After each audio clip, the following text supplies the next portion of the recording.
Saudações, queridos irmãos, graça e paz a todos vocês. Sejam bem-vindos a mais um estudo da Santíssima Palavra de Deus. E hoje vamos estudar um dos assuntos mais tremendos, muito importantes nas profecias bíblicas. Vamos estudar o tema o livramento somente em Sião e em Jerusalém. O que Deus vai fazer para socorrer o seu povo durante as pragas?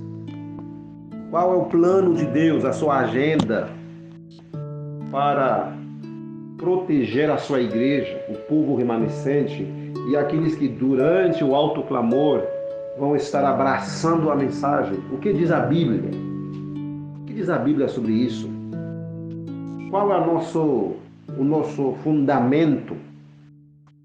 Quando alguém nos pergunta qual é o plano de Deus, qual é a agenda de Deus para as 7 últimas pragas? Nós sabemos que no dilúvio ele preparou uma arca, certo?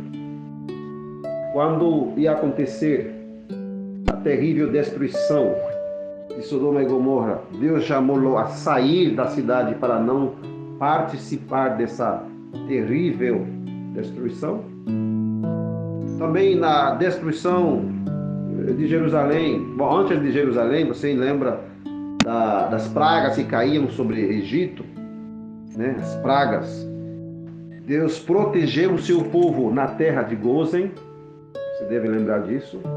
Deus protegeu sim o seu povo na terra de Gósen, enquanto as pragas assolavam a terra do Egito. Na destruição de Jerusalém, Jesus profetizou, né? Que Jerusalém seria destruída, e daí deu um alerta aos cristãos, aqueles que acreditavam na sua mensagem, na sua missão. Quando vir de Jerusalém cercada por exércitos, né? Então você tem que sair, vai ser destruída, então tem que sair daí. E os cristãos fugiram. Nenhum cristão morreu na terrível destruição de Jerusalém, né? Somente aqueles judeus incrédulos que tinham rejeitado o Messias, mataram Jesus e confiavam que Deus estava com eles. Infelizmente, a sorte desse pessoal foi terrível. No cerco de Jerusalém e na sua posterior destruição pelos exércitos romanos. Então, cada vez que Deus vai fazer uma destruição, Ele manda uma mensagem, manda um alerta e prepara um lugar de escape e até mesmo um refúgio. Então agora, nesses últimos dias, as 7 últimas pragas vão ser muito terríveis. Muito, muito terríveis. Então, Deus terá um plano. Deus tem um plano. Na verdade, está revelando esse plano a seus servos. Aqueles que estudam a palavra de Deus. Aqueles que creem piamente na primeira crença. Aqueles que aceitam de forma completa a primeira crença da Igreja Adventista do Sétimo Dia. Crença número 1, que a Bíblia é a fonte da autoridade, é o livro de referência, é a Santíssima Palavra de Deus. Nela encontramos as doutrinas, enfim. A crença número 1 não é o sábado, não é alimentação, carne de porco, nada disso. A crença número 1 não é trindade. A crença número 1 da Igreja Adventista é a Bíblia, porque na Bíblia que vamos encontrar todas as outras doutrinas, né? Então, primeiro, você tem que acreditar na palavra de Deus. Isso é muito importante. Aqueles que creem de forma completa toda a palavra que sai da boca do Senhor, registrada na Bíblia, lógico, não terão nenhum problema agora nesses últimos dias para saber, para conhecer a agenda do Senhor para seu povo, para a sua igreja, a igreja remanescente e também para o mundo. Então preste atenção, você que talvez pela primeira vez está ouvindo essa mensagem, ou talvez vai olhar no YouTube, ou vai ouvir o áudio no grupo, né? No grupo da mensagem. Eu vou postar o áudio e também o PDF do estudo de hoje, como fazemos cada sábado. Então, o propósito dessa mensagem não tem nada a ver com outra igreja, outra denominação, um outro povo saindo da Igreja Adventista. Nada a ver, nada absolutamente. É uma mensagem que vem para preparar a igreja adventista do sétimo dia, preparar os fiéis dentro dela, aqueles que Deus vai usar para fazer uma magnífica obra, uma obra poderosíssima no mundo inteiro. Abalar, a chacoalhar a estrutura deste mundo, porque, irmãos, a apostasia é demais no mundo. A rebelião contra Deus, o descaso contra Deus, contra as coisas santas, enfim, a descrença. Descrença contra a palavra de Deus, não creem mais na Bíblia, enfim, as pessoas enfrentam a Deus, zombam de Deus. Então Deus vai fazer uma obra poderosa, muito poderosa nesses últimos dias. Então cabe a você e eu prestar muita atenção nesse estudo, ouvir os áudios, né? Especialmente este áudio que vai falar exatamente sobre o livramento somente em Sião e em Jerusalém. E o nosso estudo terá uma duração de 1h30 até 2 horas, né, de estudo somente na palavra de Deus, Bíblia, e um pouco sobre o espírito de profecia. Muito bem, vamos lá. Quando o Senhor edificar Sião, ele há de aparecer em sua glória. Salmo 102, verso 16. A modo de introdução, fazer uma breve introdução ao nosso estudo, vamos ler Salmo 102, verso 13 até o 22, para introduzir. E também Salmo 105, para introduzir o nosso tema de hoje, que tem como propósito mostrar o que Deus vai fazer, qual é o plano de Deus para nós, sua igreja, e para o mundo, a Babilônia, aqueles que vão fazer a marca da besta, a perseguição, as pragas que vão cair, as cidades que vão ser assoladas, né, com as pragas. Qual é a agenda de Deus? Não podemos ficar de forma vaga, dizendo, Deus proverá, Deus fará, não se preocupe. Se está revelado, temos que saber. Agora, se não está revelado, então vamos deixar com Deus. Se não há nada revelado, qual vai ser a nossa resposta? Deus sabe. Então, é Deus que sabe. Não revelou, é só Ele que sabe. Deus fará. Não, como não revelou, Ele vai fazer alguma coisa. Mas se está revelado, precisamos saber. Deuteronômio 29, verso 29. Coisas reveladas é para nós e para nossos filhos.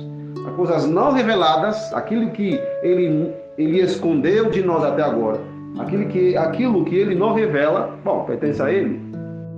E é Deus Todo-Poderoso, Ele que sabe todas as coisas. Então, a modo de introdução, vamos ler Salmo 102.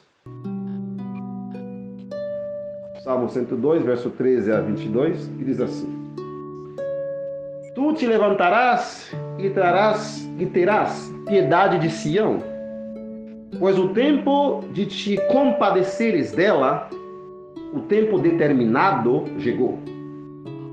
Para o nosso caso aqui, o tempo para compadecer de Sião, para estabelecer o reino, o tempo chegou. É nos últimos dias, no nosso tempo. Sim, o tempo determinado por Deus.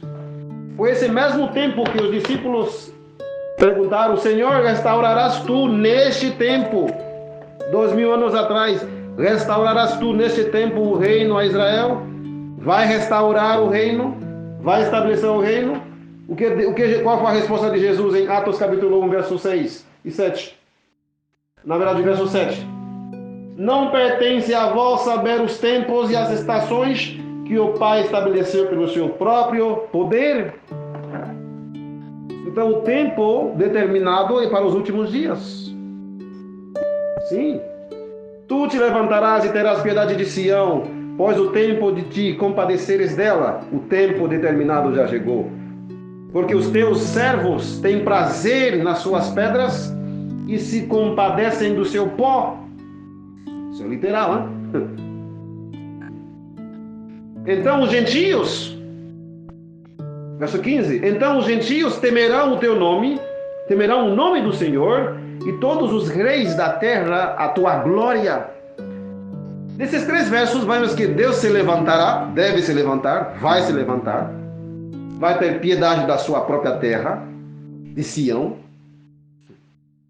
o povo de Deus, os seus servos, também se compadecem até do pó de Sião, compadecem do seu pó. E quando Deus se levanta para estabelecer Sião, os gentios temerão o nome do Senhor, o que deve acontecer com o estabelecimento do reino, e a mensagem do selamento a mensagem da salvação, a mensagem contra a marca da besta que deve alcançar todos os gentios. Daí os gentios vão temer o nome do Senhor, e todos os reis da terra a tua glória. Quando o Senhor edificar Sião, ele há de aparecer na sua glória. Ele aparecerá na sua glória. Primeiro ele edifica Sião, depois ele aparece na sua glória, nas nuvens dos céus. Esse é o futuro. E hoje Sião está sendo pisoteada, quebrada, Jerusalém, a terra de Deus, por um grupo de pessoas terroristas, Hezbollah, Hamas, um grupo de judeus incrédulos ali que ainda rejeitam Jesus. Vocês devem lembrar que a principal razão que Jerusalém foi destruída foi porque o povo tinha rejeitado Jesus, o povo judeu. E agora boa parte desse povo ainda rejeitam Jesus e reclamam que devem ficar aí. E por isso essa confusão.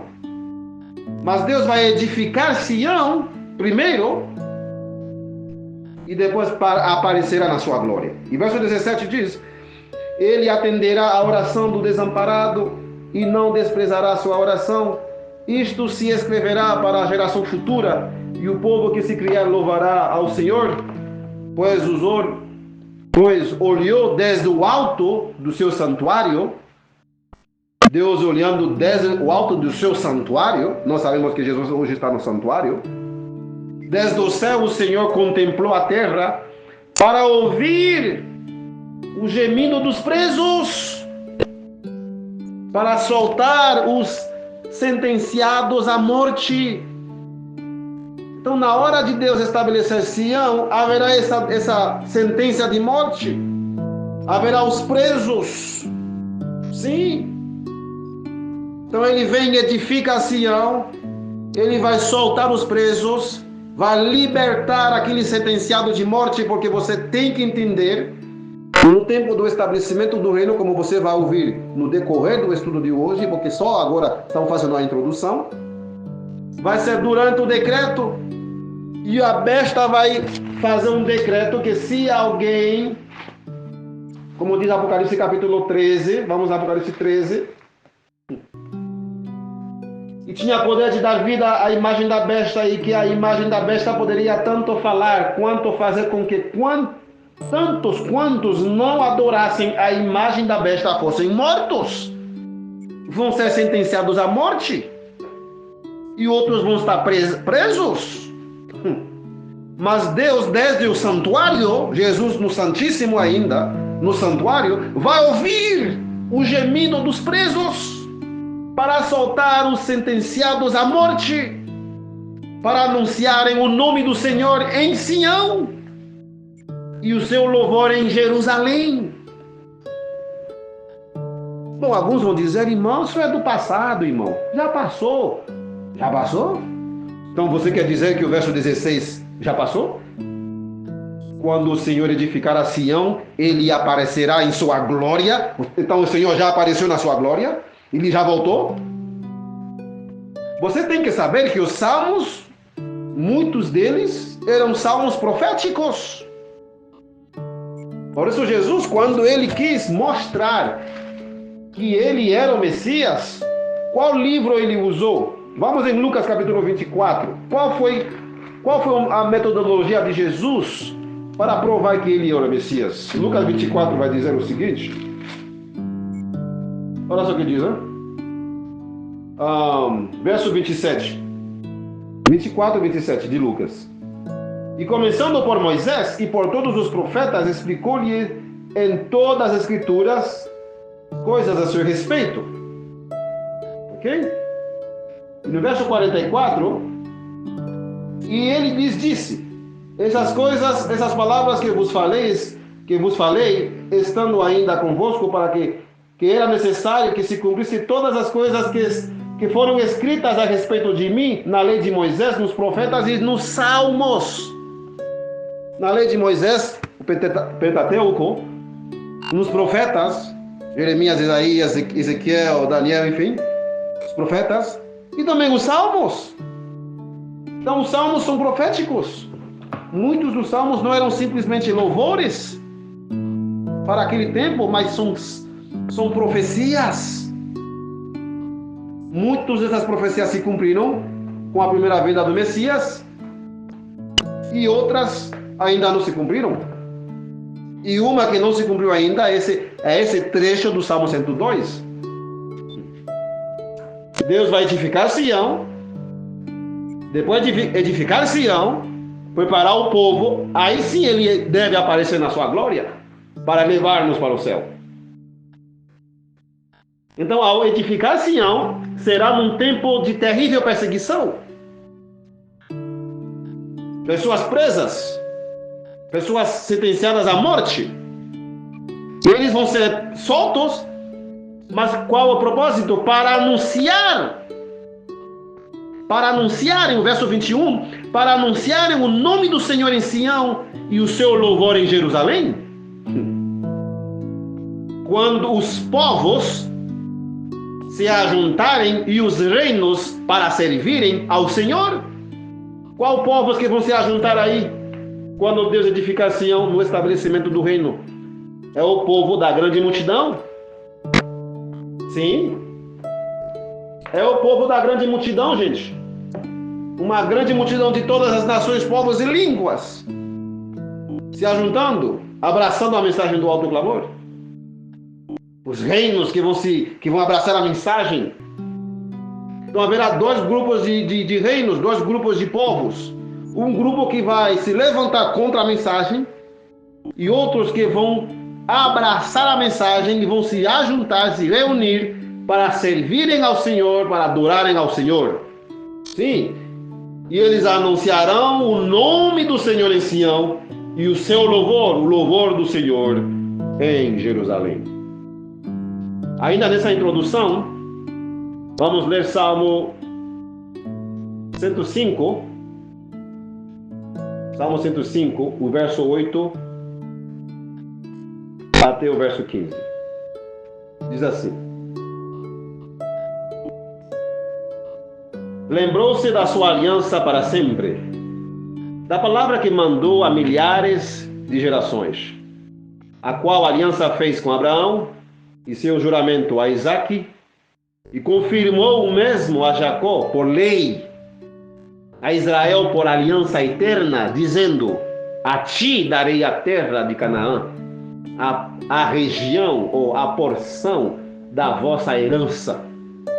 Quando eram poucos homens em número, sim, muito poucos, e estrangeiro nela, ou seja, na terra de Canaã, quando andavam de nação em nação, de um reino para outro povo, não permitiu que ninguém os oprimisse, e por amor deles repreendeu a reis, dizendo: não toqueis os meus ungidos, não maltrateis os meus profetas. Olha o que o Salmo diz aqui. Você sabia que tem uma lei para a Terra Santa? Sim, claro. É uma lei. Tem a lei moral, 10 mandamentos. Tem a lei de saúde, Levítico 11, e também a lei de saúde avançada, da reforma de saúde que Deus entregou para a sua serva no dia 6 de junho de 1863. Essa é a lei de saúde. Mas também tem a lei da Terra Santa. Tem a lei, sim. Olha, está aqui. E confirmou mesmo a Jacó por lei. Já tem uma lei. Quem é que vai abolir a lei de Deus? Essa lei. Ah, não, Terra Santa não tem nada a ver. Não tem nada a ver, já passou. Passou? É isso que dizem os assembleanos de nós, que a lei de Deus foi abolida na cruz. Quando vai falar da lei de saúde, não, pode comer o que quiser. Vai falar do sábado? Não, sábado já foi abolida. Estamos agora sob a graça. Mas também temos uma lei aqui, a qual a aliança fez com Abraão, o seu juramento a Isaac, e confirmou o mesmo a Jacó por lei, e por Israel, por aliança eterna, dizendo: a ti darei a terra de Canaã, a região da vossa herança. Não tem uma lei? Então, por isso, nos últimos dias, Deus vai restaurar o reino. Por isso, os discípulos, sabendo dessa lei de Salmo 105, que foi uma lei, hein? Sabendo dessa lei, eles perguntaram: Senhor, restaurarás tu, neste tempo, o reino a Israel? Porque naquele tempo eles achavam que Jesus ia restaurar o reino davídico. Sim, eles achavam, até o João Batista achava que Jesus ia expulsar os romanos e estabelecer o reino davídico. Isso que nós estudamos esta semana em Marcos capítulo 12. Perdão, Marcos capítulo 11. Sim, verso 9 e 10. A multidão que recebeu Jesus, lá aproximando-se de Jerusalém, qual foi a música, os louvores? Qual foi o louvor que eles estavam cantando? Marcos 11, verso 9 e 10. Pega a sua Bíblia, abra e confira comigo. Marcos 11, verso 9 e 10. Diz assim: E aqueles que iam adiante e os que seguiam clamavam, dizendo: Hosana, abençoado, ou seja, bendito, bem-aventurado. Um pouquinho aqui. Hosana, abençoado é o que vem em nome do Senhor, e bendito seja o reino do nosso pai Davi, que vem em nome do Senhor. Hosana nas alturas. Então eles achavam que Jesus ia restabelecer o reino davídico. Eles achavam que Jesus ia estabelecer o reino davidiano. Abençoado seja o reino do nosso pai Davi, o reino. Porque Jesus entrando em Jerusalém, cumprindo a profecia de Zacarias capítulo 9, verso 9 e 10, achando que eles pensavam que Jesus ia estabelecer o reino, só que eles não compreendiam que nessa primeira vinda ali, Jesus não ia restabelecer o reino davídico. Ele veio para se oferecer em sacrifício expiatório para nós, para o mundo. Eis o Cordeiro de Deus que tira o pecado do mundo. Mas Jesus não repreendeu eles. Jesus não falou: ei, não, eu não venho aqui restabelecer o reino de Davi. Ele deixou eles cantarem essa música, mas na frente eles iam descobrir melhor qual foi o propósito da sua vinda. Sim, então ele morreu, ressuscitou, passou 40 dias com os discípulos. Aí os discípulos vão lembrar dessa música, vão lembrar porque eles participaram dessa cerimônia, né, do cumprimento da profecia de Zacarias capítulo 9, Jesus entrando triunfalmente em Jerusalém, uma semana antes da sua ressurreição, né? Poucos dias da sua morte, a entrada triunfal de Jerusalém. Os discípulos vão lembrar e vão perguntar para Jesus: Senhor, restaurarás tu nesse tempo o reino a Israel? Vai restaurar o reino de Davi? Aí Jesus vai dizer a eles, né? Pouco antes de subir: não vos pertence saber os tempos e as estações que o próprio Pai estabeleceu pelo seu próprio poder. Não vos pertence saber. Então, meus queridos, os israelitas sabiam bem dessa lei, e no tempo quando Jesus veio na primeira vez, eles acreditavam que o Messias ia estabelecer esse reino. Mas não era o tempo. Então eles sabiam dessa lei de Salmo 105, verso 10. Confirmou mesmo a Jacó por lei. Na atualizada eles colocaram por decreto, né? Na Bíblia fiel, a palavra é por lei. Então Deus fez uma lei com relação à Terra Santa. Tanto assim, essa lei é tão eterna que depois dos 1000 anos, depois do milênio, a nova Jerusalém descerá exatamente onde está a velha Jerusalém que está hoje brigando, né, em briga com palestinos e israelitas, Hamas, Hezbollah, e é ali também que logo em seguida haverá uma terrível, uma gigantesca guerra que nós chamamos de Terceira Guerra Mundial. Sim. Então, esse lugar é chamado de Terra de Deus. Deus chama de minha terra. Então, tem profecias relacionadas a Israel, a Terra Santa? Sim. Os profetas falam isso e tem a ver nos últimos dias. Então, preste atenção, você que está a primeira vez ouvindo essas mensagens, mas o que é isso? Nunca ninguém falou isso? Isso parece coisa maluca. Não, peraí. Não sai da ligação. Um pouco de paciência. Analise primeiro. Analise as evidências nos Salmos, na lei, nos profetas, na Bíblia. Analise primeiro. E veja a confirmação do espírito de profecia. Analise. Ok? Agora vamos entrar no nosso assunto mesmo. Vamos em Joel capítulo 2, verso 28 a 32.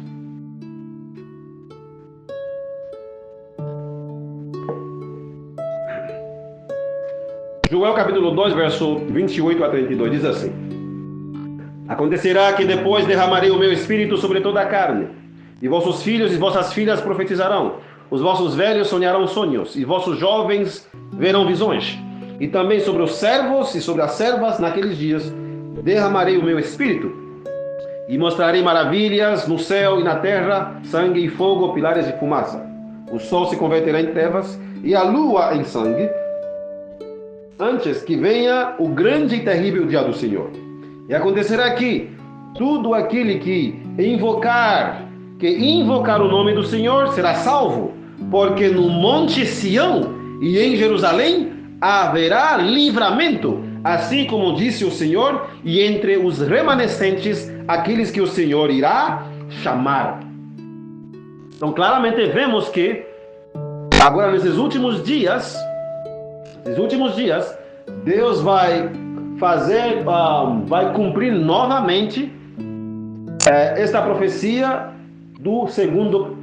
essa profecia sobre o Pentecoste, que vai ser o segundo agora, né? O primeiro foi com os discípulos lá, 2000 anos atrás. Agora, nesses últimos dias, Deus vai derramar o seu Espírito sobre toda a carne, sobre todo o seu povo, aqueles que foram preparados com a última chuva, a chuva serôdia, do verso 23, Joel capítulo 2, 23, aqueles que se prepararam com a chuva, com os ensinamentos, com as doutrinas, porque chuva significa isso, a chuva serôdia é exatamente isso, as últimas doutrinas, os ensinamentos, aqueles que ficaram preparados com a chuva, do verso 23, estarão recebendo o derramamento do Espírito do Senhor no verso 28. Por isso assim diz: e acontecerá que depois do quê? Depois da chuva do 23 e as doutrinas, Deus vai derramar o Espírito sobre toda a carne. Então eles vão ter visões, eles vão pregar a mensagem, vão divulgar, vão anunciar o nome do Senhor entre os gentios. E aí no verso 32 diz assim: e acontecerá que todo aquele que invocar o nome do Senhor será salvo. Então você vê que tudo isso acontece em tempo de graça. Em tempo de graça. Lógico. Todo aquele que invocar o nome do Senhor será salvo. Porque no monte Sião e em Jerusalém haverá livramento, assim como disse o Senhor entre os remanescentes, aqueles que o Senhor irá chamar. Então aqui vemos que Joel profetizou para esses últimos dias. Veja o paralelo entre o que diz Joel capítulo 2, verso 28 a 32. Vamos ver esse mesmo trecho agora no Novo Testamento. Pedro, sendo cheio do Espírito Santo, no dia do Pentecoste, ele vai fazer uma pregação, primeiro sermão, né? depois do Pentecoste. Vai ser o primeiro sermão, e daí 3.000 pessoas vão se converter. E houve um ruído, né? Um alvoroço em Jerusalém, e as pessoas começaram a dizer: o que é isto? Nós estamos ouvindo eles falar os nossos idiomas. O que é isto, gente? E daí Pedro vai falar, vai tomar a palavra e vai explicar o que estava acontecendo. Vamos em Atos capítulo 2, verso 16 a 21. Vamos comparar o que diz Joel, e Pedro, cheio do Espírito Santo, vai interpretar Joel capítulo 2, colocando, né, explicando o que estava acontecendo no tempo dele e também aplicando a mesma profecia, fazendo uma dupla aplicação para os últimos dias. Uma dupla aplicação. Veja o que diz aí. Mas isto é o que foi falado pelo profeta Joel. Estamos lendo Atos capítulo 2, verso 16 a 21. Ok? Verso 17. E acontecerá nos últimos dias, diz Deus, eu derramarei do meu espírito sobre toda a carne, e os vossos filhos, vossas filhas profetizarão, os vossos homens jovens terão visões, e os vossos homens velhos sonharão sonhos. Logo você vê que, em vez de dizer e acontecerá que depois, ele já logo diz e acontecerá nos últimos dias. Então, o que Joel profetizou, houve uma aplicação parcial no dia do Pentecoste, e deve haver uma aplicação completa, total, nos últimos dias. Nos últimos dias. O que aconteceu lá atrás era uma réplica, uma fotocópia, o tipo, nós usamos a palavra tipo, é o tipo do que vai acontecer agora nos últimos dias. Verso 18. E sobre os meus servos e sobre as minhas servas, eu derramarei do meu espírito naqueles dias, e eles profetizarão. E eu mostrarei maravilhas em cima no céu, e sinais abaixo na terra, sangue, fogo, vapor de fumaça. O sol se tornará em trevas e a lua em sangue, antes que venha o grande e glorioso dia do Senhor. E acontecerá, ok? E acontecerá que todo aquele que invocar o nome do Senhor será salvo. Veja que Pedro não citou completamente o verso 32, citou somente uma parte. Porque no tempo de Pedro, como ainda não eram os últimos dias, como ainda as pragas não estavam caindo, então ele não citou a parte que diz assim: porque no Monte Sião, veja agora na tua frente, temos as duas versões, a versão original de Joel e a interpretação que Pedro deu no tempo dele, o que estava acontecendo, e daí ele não citou a última parte do verso 32 de Joel capítulo 2, ele citou somente a primeira parte, né? Atos 2:21 diz: e acontecerá que todo aquele que invocar o nome do Senhor será salvo. Agora você vai para Joel, diz assim: e acontecerá que todo aquele que invocar o nome do Senhor será salvo, porque no monte Sião e em Jerusalém haverá livramento, assim como disse o Senhor, e entre os remanescentes aqueles que o Senhor irá chamar.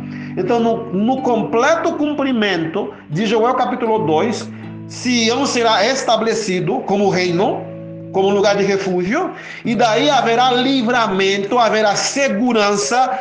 Todos aqueles que invocar o nome do Senhor irão para lá, porque no Monte Sião e em Jerusalém haverá livramento, diz o Senhor, como entre os remanescentes. Os remanescentes são aqueles que escaparem do juízo, aqueles que alcançaram os últimos dias, o remanescente de Jacó. E visto que nós somos chamados igreja remanescente, então esses remanescentes têm que ser os remanescentes de Jacó, os adventistas do sétimo dia, os israelitas modernos, o Israel moderno, a única igreja que pode ser devidamente chamada Israel é a igreja adventista do sétimo dia, porque temos as mesmas doutrinas do antigo Israel, a saber, a Bíblia, a mensagem dos profetas, a Torá, o Pentateuco, né? A lei de Deus, o Decálogo, o sábado, a lei da saúde, o Levítico 11, e a lei da saúde, a lei da reforma de saúde avançada, o vegetarianismo. Então a doutrina da igreja adventista tem muito a ver com preservação do corpo, né, o templo do Espírito Santo para não contaminar o templo do Espírito Santo. Então, sim, igual com os israelitas do passado, a igreja adventista tem essa doutrina no meio dela, no seu seio. Sim, tem. Claro. Então, o que mais? A igreja adventista tem também a manifestação dos profetas. Ellen White, como profetiza, Deus se manifestou igual no passado. A igreja adventista tem a doutrina pilar central mesmo, centro de toda a nossa doutrina, que é Jesus está no santuário, no lugar santíssimo, igual no passado. O santuário era o centro da adoração, de todas as atividades do antigo Israel. Então temos o santuário, temos o decálogo, temos o sábado, temos a reforma de saúde, igual eles tinham também. Temos o sistema de dízimo oferta, como eles tinham também. Então a única igreja que pode ser devidamente chamada, agora, Israel moderno, é a igreja adventista do sétimo dia. E visto que os 144 mil são selados de todas as tribos dos filhos de Israel, e eu vi o número daqueles que foram selados, e foram selados 144 mil de todas as tribos dos filhos de Israel, Apocalipse 7, verso 4, e visto que a primeira visão de Ellen White, nos primeiros escritos, a partir da página 13, vai mencionar o triunfo dos 144 mil, logo na primeiríssima visão que Deus deu para ela, e visto que no final da sua vida ela diz: esforcemos-nos com todo o poder que Deus nos deu para estarmos entre os 144 mil no dia 5 de março 1905. Então, 9 de março de 1905, na revista Review and Herald. Então, se ela nos diz, logo no início, ela viu o triunfo dos 144 mil na primeira visão. Depois, no finalzinho da sua vida, depois de mais de 50 anos profetizando, ela vai dizer: olha, esforcemos-nos com todo o poder que Deus nos deu para estarmos entre os 144 mil. E a Bíblia diz que esses 144 mil são selados em Israel. O Israel moderno, a igreja de Deus, o povo de Deus, você e eu. Então, Deus diz aqui em Joel capítulo 2, verso 32, haverá livramento no monte de Sião e em Jerusalém, assim como disse o Senhor, e entre os remanescentes. Qual remanescentes? Os remanescentes da igreja remanescente, do povo remanescente, do povo de Israel antitípico. O povo que deve receber agora o segundo Pentecoste, do verso 28. E Pedro diz que isso se aplica para os últimos dias. Atos capítulo 2, verso 17. E acontecerá nos últimos dias. Ou seja, aquilo que aconteceu lá no tempo de Pedro deve se repetir de forma mais gloriosa, mais abundante. Em vez de ser 120 israelitas, porque aqueles que estavam reunidos ali eram todos israelitas, os 12 discípulos e os outros que estavam ali eram de Israel. Então agora, em vez de ser somente 112 israelitas recebendo o Pentecoste, agora vai ser 144 mil israelitas espirituais da igreja adventista do sétimo dia, os quais estão se esforçando para receber o selo de Deus, o selo de livramento, o selo de Ezequiel capítulo 9. Aqueles que vão escapar, aqueles que restarão, são chamados os remanescentes, aqueles que restam.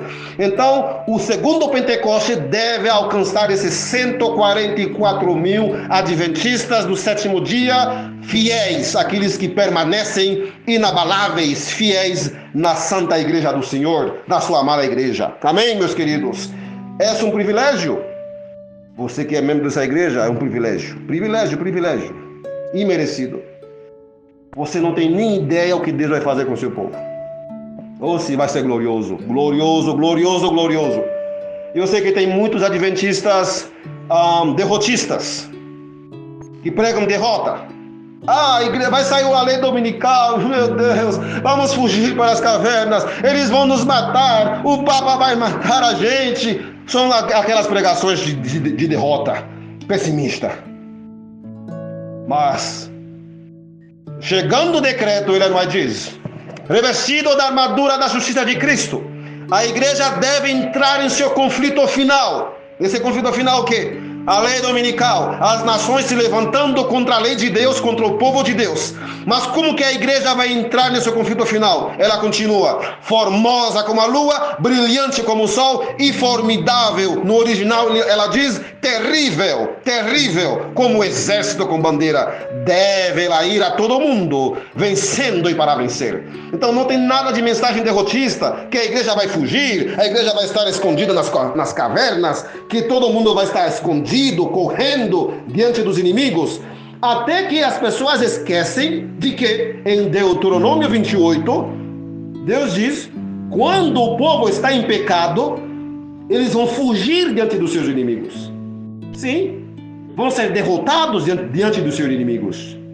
Em Josué capítulo 6 e 7, você vê a triste história do povo de Deus com um Acã no meio deles. Um Acã, Josué capítulo 6, capítulo 7, um Acã no meio deles, e o povo fugiu, o povo foi derrotado por uma pequena cidade, a cidade de Ai. Cumprindo o que Moisés falou em Deuteronômio capítulo 28, que vai falar: acontecerá que, se vocês não obedecerem a minha voz, vão fugir.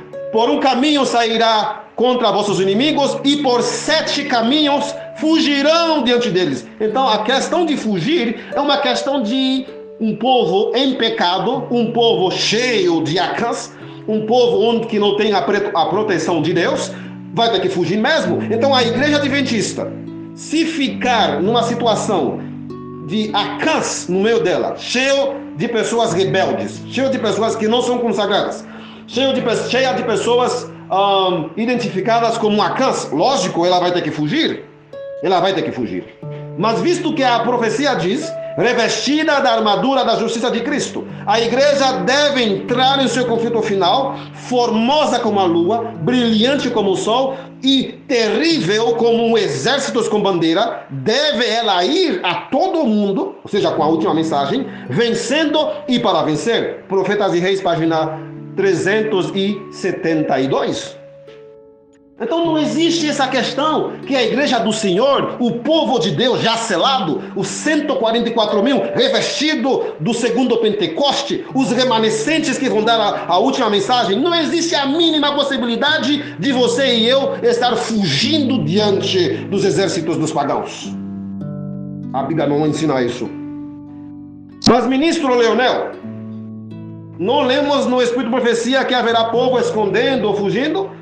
É aquele povo ainda que não foram selados, o povo que vai ser alcançado com a pregação dos 144 mil soldados de Cristo, já selados, preparados para enfrentar a terrível lei dominical.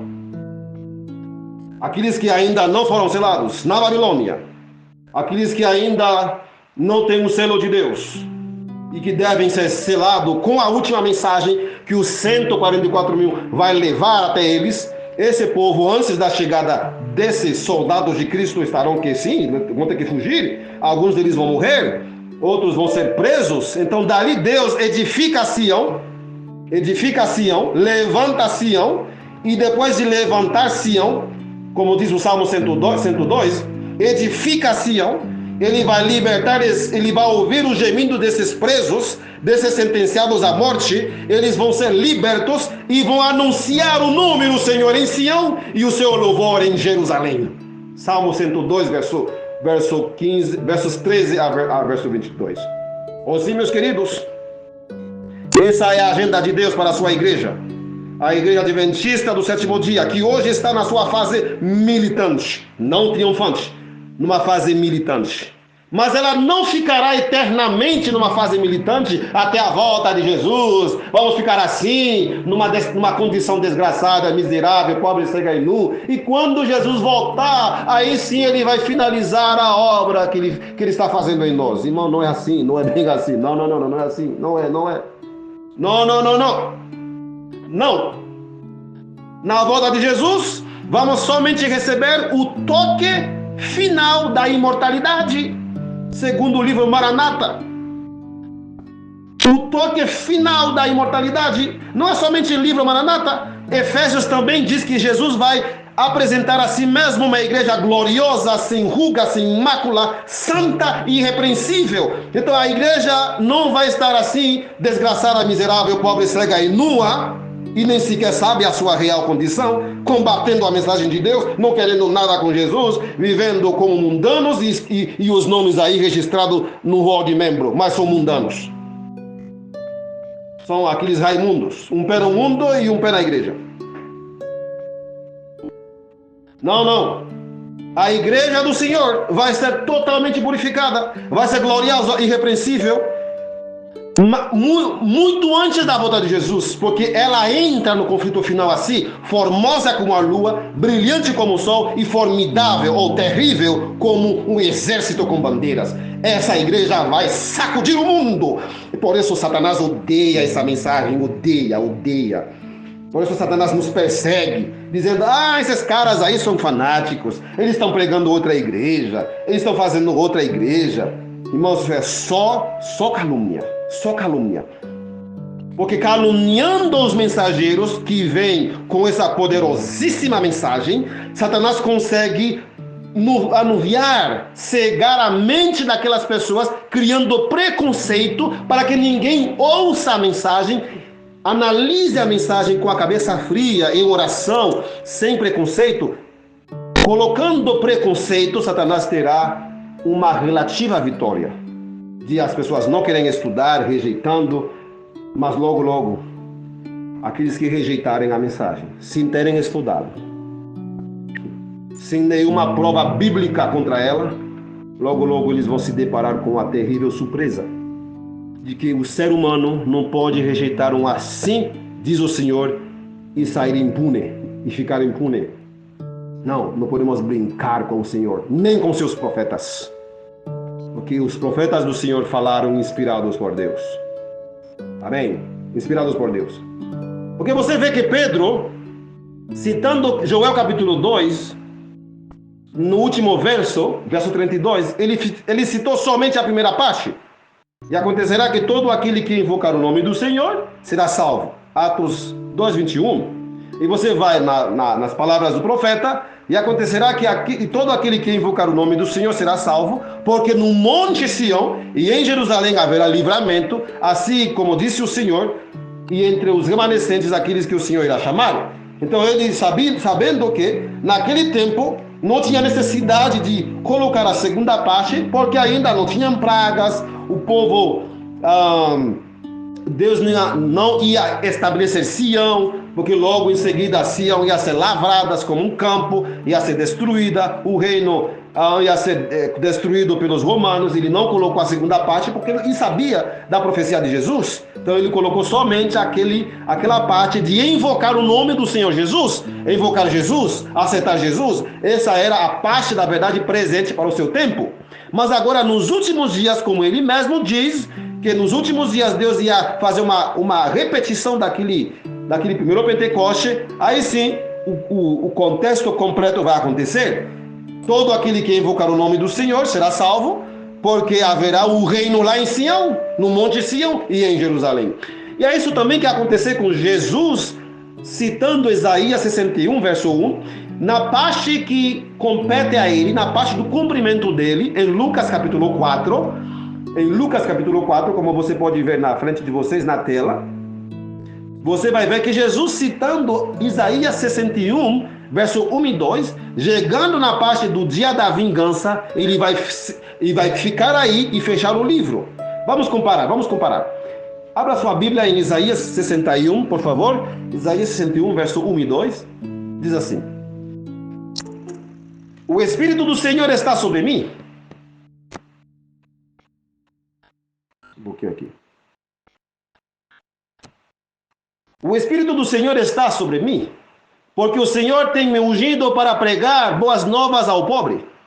Ele tem me enviado para atar as feridas do dilacerado, para proclamar liberdade aos cativos e abertura da prisão para aqueles que estão encarcerados, para proclamar o ano aceitável do Senhor. Estou ainda em Isaías, tá? Isaías 61, verso 2. Para proclamar o ano aceitável do Senhor e o dia da vingança do nosso Deus, para confortar todos os que planteiam. Ok. Agora veja como Jesus fez. Veja como Jesus aplicou o texto de Isaías. A mesma coisa que Pedro fez em Joel capítulo 2. A parte que não se cumpria, que não estava se cumprindo no tempo dele, ele omitiu, ele não falou. Pedro fez isso. Ele não falou. Jesus também fez a mesma coisa. Veja. Lucas 4, perdão. Abra sua Bíblia no livro de Lucas 4, verso 17 a 21. E foi-lhe entregue o livro do profeta Isaías. E tendo aberto o livro, achou o lugar em que estava escrito: O Espírito do Senhor está sobre mim, porque me ungiu para pregar o evangelho aos pobres. Ele enviou-me para curar os quebrantados de coração, para pregar libertação aos cativos, restauração da vista aos cegos, e para pôr em liberdade os oprimidos, para pregar o ano aceitável do Senhor. Aí parou aí? Ele não falou a segunda parte do verso? Ele só parou aí? Se você vai no original, no texto mesmo de Isaías, você vai ver para pregar, para proclamar o ano aceitável do Senhor e o dia da vingança do nosso Deus. Ele parou ali somente o ano aceitável, porque na sua primeira vinda ele não veio para executar o dia da vingança do nosso Deus. Ele veio para morrer em nosso lugar. Por isso, no meio do verso, ele fechou o livro. Verso 20 diz: e ele fechando o livro e deu novamente ao ministro, assentou-se. E os olhos de todos que estavam na sinagoga estavam fixos nele. E ele começou a dizer-lhes: neste dia se cumpriu esta escritura em vossos ouvidos. Qual a parte que se cumpriu? A parte de Isaías, capítulo 61, verso 1 e 2, a primeira parte do verso 2. Só a primeira parte. E a parte do dia da vingança seria no final dos tempos, nos últimos dias, quando ia acontecer o grande e terrível dia do Senhor.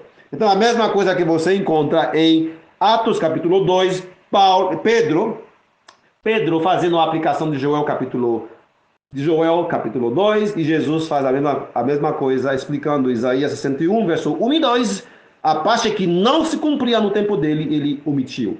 Voltando agora na profecia de Joel capítulo 2, Joel 2, 32, diz assim: e acontecerá que todo aquele que invocar o nome do Senhor será salvo, porque no monte Sião e em Jerusalém haverá livramento, assim como disse o Senhor, e entre os remanescentes aqueles que o Senhor irá chamar. Então o reino estará em Sião, em Jerusalém.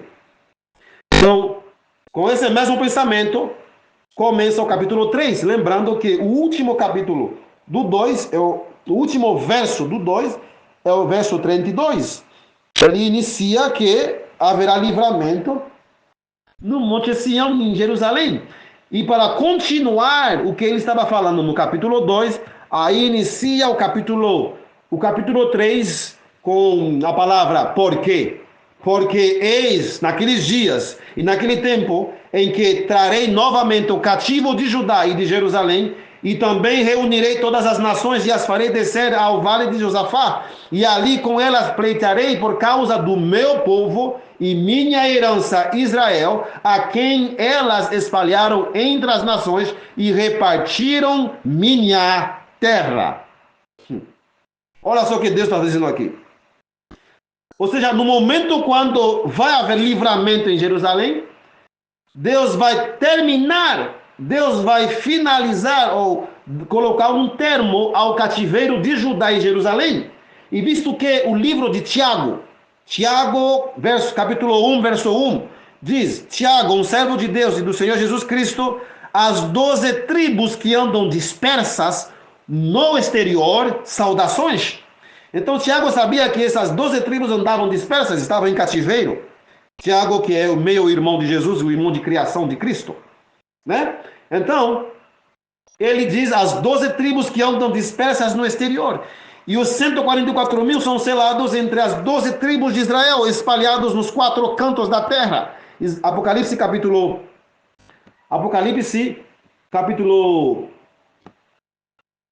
7, verso 1 a 4. Então Deus vai finalizar, vai terminar o cativeiro de Judá em Jerusalém, e daí vai reunir todas as nações no Vale de Josafá, e daí vai entrar em juízo contra elas, por causa do seu povo, da sua herança Israel, como ele diz, por causa do meu povo e da minha herança Israel, a quem elas espalharam entre as nações e repartiram a minha terra. Ou seja, tiraram as 12 tribos de lá, Tiago 1, verso 1, tiraram o povo de Deus lá, através de guerras, né?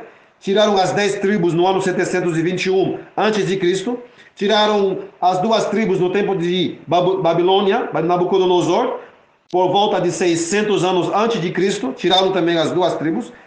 Depois voltaram grupinhos, né, um punhado de judeus, voltaram para Jerusalém, para Judá, e reconstruir o reino, reconstruir até o templo ali, os muros e o templo, e duraram aí mais ou menos uns 500 anos. No ano 70 da nossa era, os pagãos vieram lá, expulsaram o povo de Deus de lá, mataram muitas pessoas, destruíram o templo, destruíram os muros de Jerusalém, fizeram a maior atrocidade daí, maior bagunça ali, e repartiram a terra do Senhor. Repartiram minha terra, tiraram o meu povo e repartiram entre eles a minha terra. E isso é fato até hoje. Por quê? O Egito, o país do Egito pegou uma parte. Se você pegar mapa ali, diz assim, desde o rio do Nilo até o grande rio, que é o rio de Eufrates. Esse foi a terra por lei. Por lei, Deus deu a Jacó. Por lei. Salmo 105, verso 10. Por lei.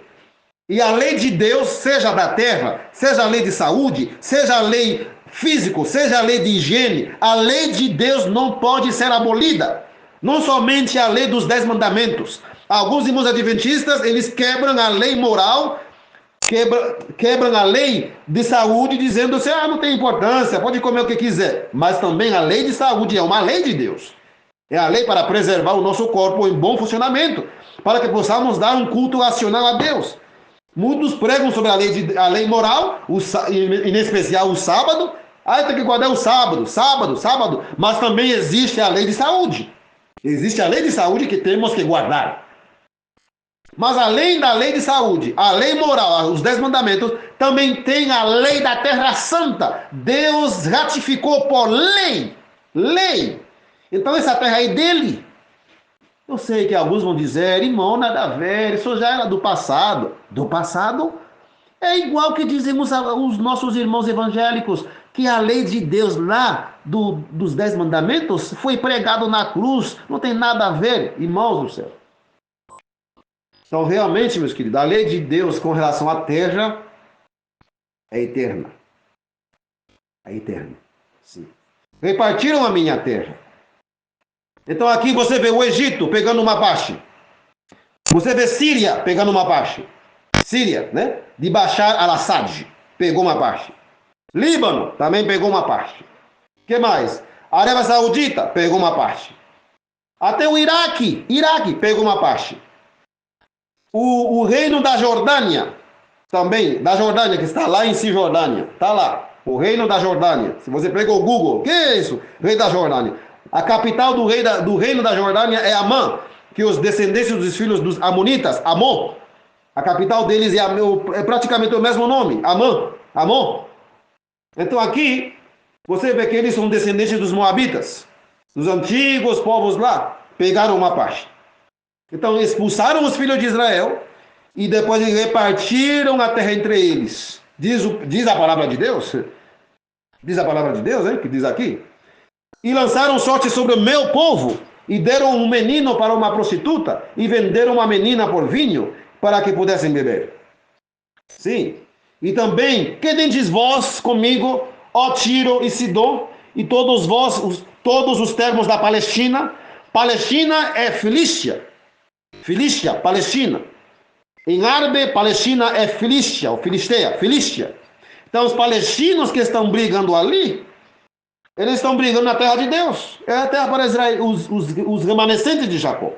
Não para os judeus incrédulos que estão lá, rejeitando Jesus, porque você tem que lembrar que a terra santa foi entregue aos romanos por causa das abominações que esse povo cometia lá. E a pior abominação foi que eles mataram Jesus, o Filho de Deus. E agora, com as mãos sujas, cheias de sangue do Filho de Deus, ainda, eles voltaram em 1948, apoiados pela ONU, que é uma organização que eu gostaria que vocês façam uma pesquisa para saber quem são as pessoas que fundaram a ONU, quem são esses líderes. Então pesquise sobre eles, por favor, e você vai se deparar quem são, o que é essa organização da ONU. Pesquise, tá?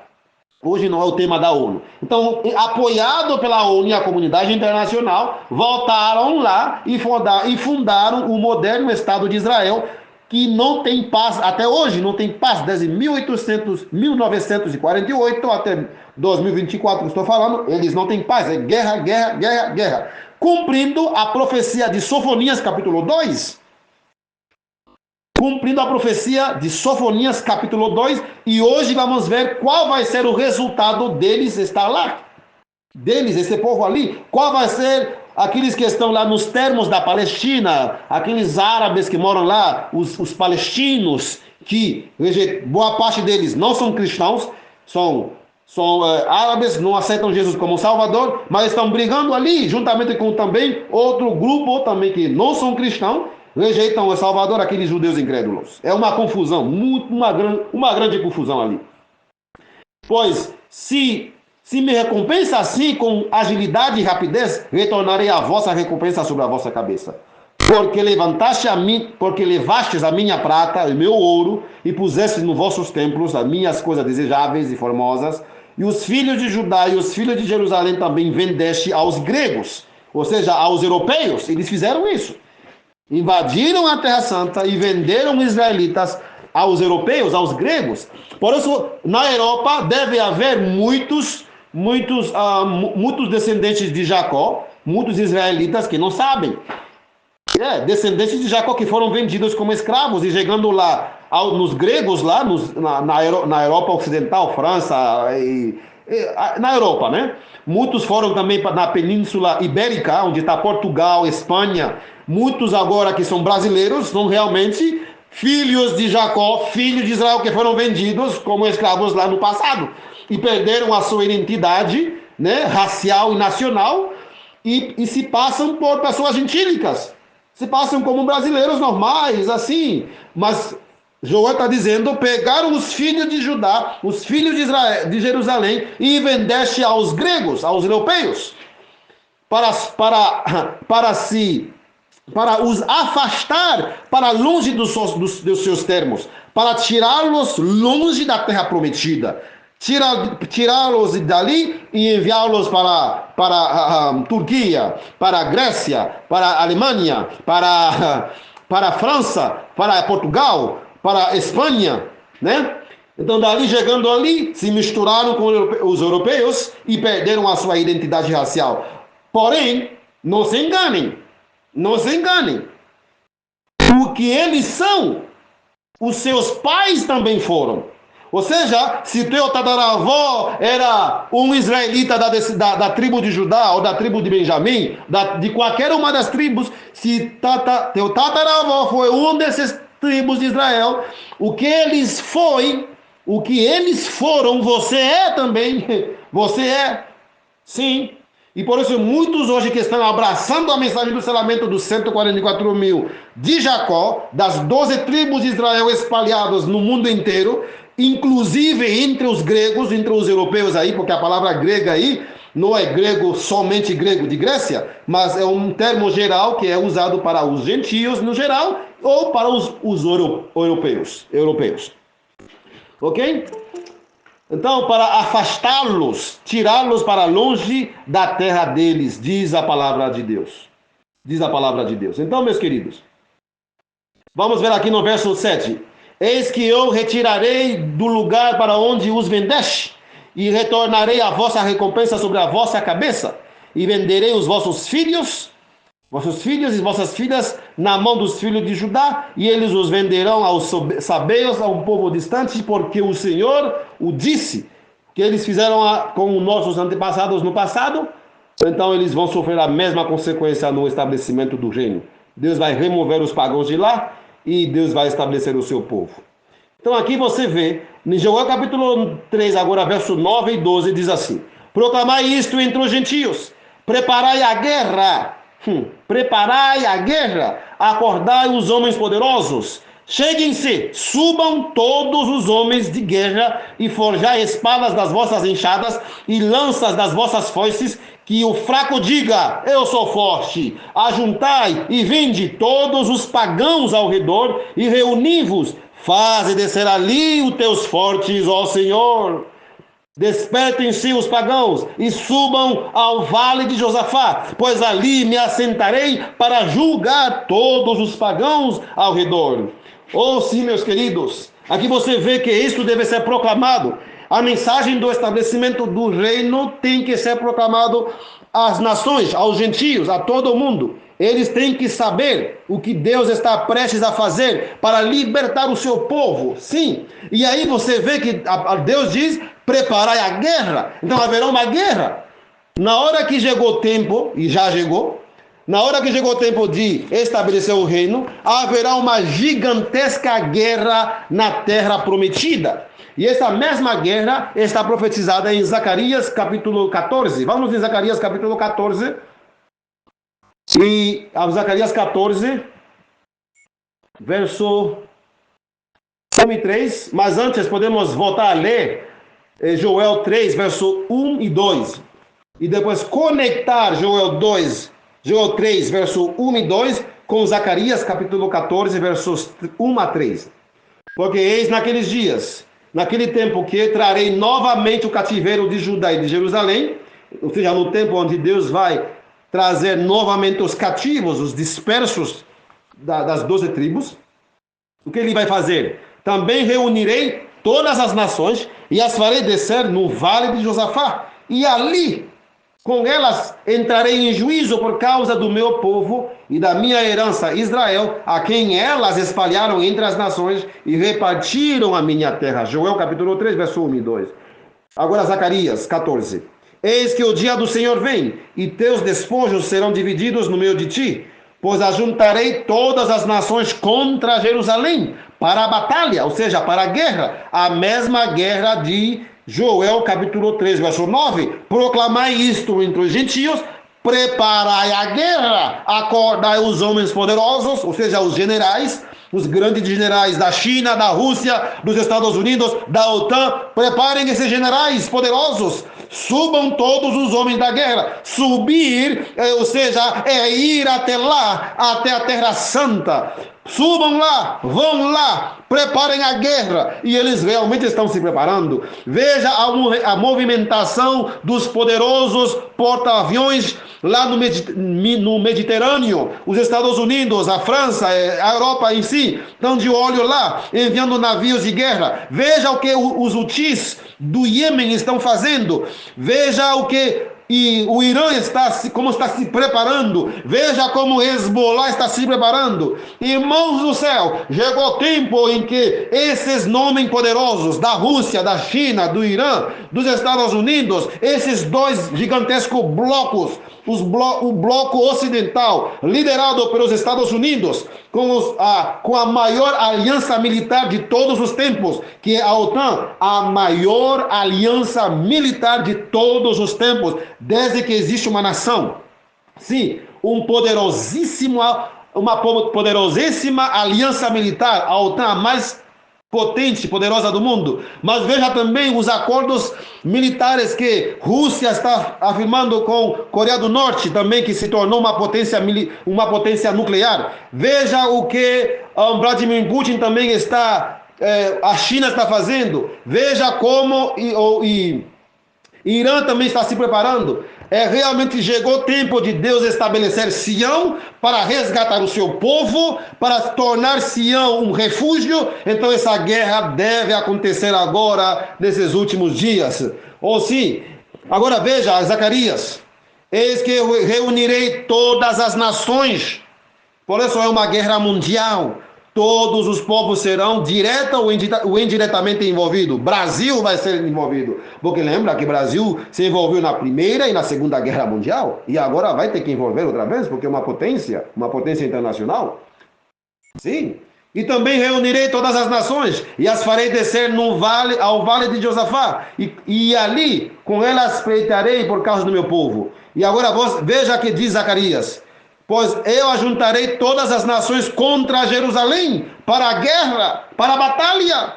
E a cidade será tomada, e as casas saqueadas, e as mulheres violentadas, e metade da cidade será levada para cativeiro, e o restante do povo não será tirado da cidade. Então você vê uma guerra mundial, sim, todas as nações aí estarão envolvidas.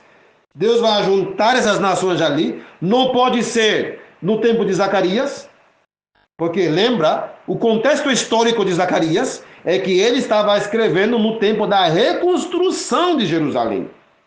Zacarias, Ageu, né, aqueles no tempo de Zerubabel, Esdras, Neemias. Então esses eram os contemporâneos, aqueles que voltaram do cativeiro e eles estavam reconstruindo Jerusalém. Então não podemos aplicar essa profecia de Zacarias 14 como algo que aconteceu no tempo dele. Na verdade, não. Não podemos aplicar Zacarias 14 como algo que aconteceu com a destruição de Jerusalém pelos romanos. Naquele tempo não foram todas as nações, foi Roma. Foi Roma, gente. Então a guerra de Joel capítulo 3 e Zacarias capítulo 14 é ainda futura, na qual todas as nações serão envolvidas. E Jerusalém será tomada, capitulada. Então aquelas nações que hoje, como a OTAN, os Estados Unidos, com os poderosos meios defensivos e também ofensivos, vêm para proteger aquela palavra que vocês sempre ouvem, o domo de ferro, de Iron Dome.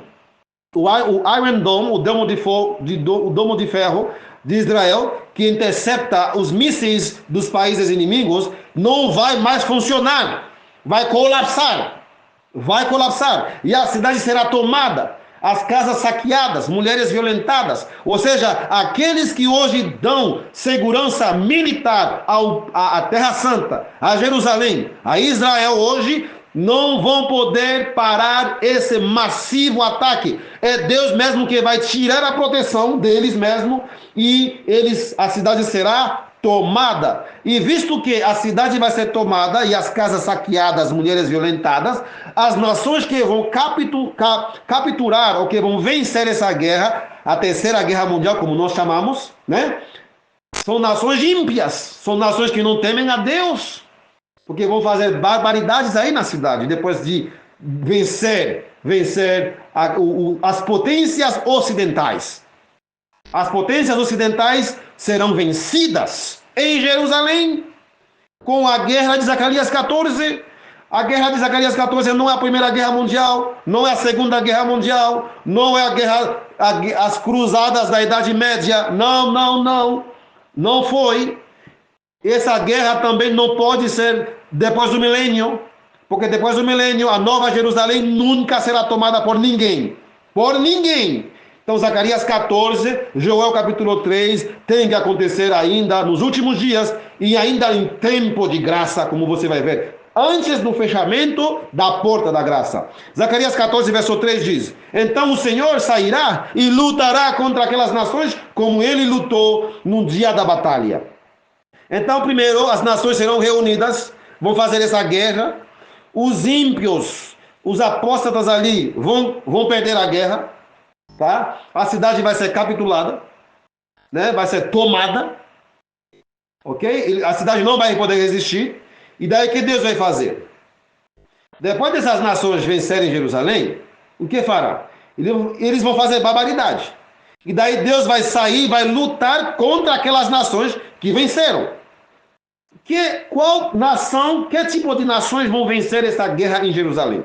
Visto que a cidade será tomada, Jerusalém vai ser tomada. Então aqueles que hoje dão segurança vão perder. Qual nação dá segurança hoje? Os Estados Unidos, a OTAN, a Europa, tá? A ONU está mais a favor de Israel, enfim, né? Então a ONU, as nações ali. A ONU às vezes faz algumas declarações, né? Mas você sabe que a ONU está nos Estados Unidos, geralmente é bem mais inclinado para seguir a agenda dos Yankees.